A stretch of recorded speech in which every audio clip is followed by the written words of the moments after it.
एक गांव में एक साधारण परिवार रहता था। उस परिवार का एक लड़का था जिसका नाम रामू था। रामू के पिताजी एक गरीब किसान थे। रामू के पिताजी खेती करके अपने परिवार का पेट पालते थे। एक दिन गांव में अचानक से मौसम बदलने लगा। रामू के पिताजी चिंतित हो उठे क्योंकि अगर बारिश हो गई तो सारी फसल बर्बाद हो जाएगी और कुछ ही देर बाद बारिश भी शुरू हो गई। रामू के पिताजी घर पहुंचे और उन्होंने सबको बताया कि अगर इसी तरह से बारिश आती रही तो बाढ़ आ जाएगी और हमारी सारी फसल बर्बाद हो जाएगी। रामू की माँ उनसे पूछने लगी कि अब क्या होगा जी, और जिस बात का डर था वही हुआ। गाँव में बाढ़ आ गई और उनकी सारी फसल बर्बाद हो गई। रामू की माँ ने उन्हें बहुत समझाया कि ये एक मुश्किल की घड़ी है और हमें इसे सबको मिलकर ही पार करना है। आप चिंता मत कीजिए, सब ठीक हो जाएगा। रामू की माँ ने सबको समझा तो दिया था कि सब ठीक हो जाएगा, लेकिन वह खुद ये नहीं समझ पा रही थी कि वह सबको खिलाए क्या। जिस भी डब्बे को खोलती सब डब्बे खाली ही मिलते, खाने को घर में एक दाना भी नहीं बचा। ये सब सोचकर वह चिंता करने लगी। घर की ऐसी हालत देखकर रामू का खाटू श्याम जी पर विश्वास और खुद पर आत्मविश्वास कभी कम नहीं हुआ। उसने सोचा कि माता पिता की सारी मेहनत बर्बाद हो गई है तो बस अब मैं खाटू श्याम जी की शरण में ही चला जाऊं।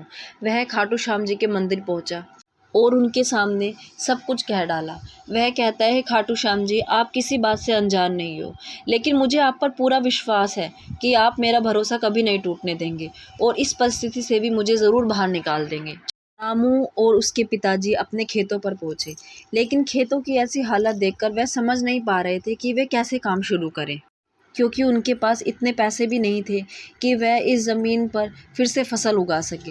वे दोनों बहुत परेशान हुए। रामू जानता था कि उसका हारे का सहारा खाटू श्याम उसके साथ है। रामू के जीवन में एक दिन एक अचानक अद्भुत परिवर्तन आया। उसके पास एक अनजान व्यक्ति आया जिसे वह जानता भी नहीं था। उस व्यक्ति ने रामू से पूछा, क्या हुआ भाई, बड़े चिंतित नजर आते हो।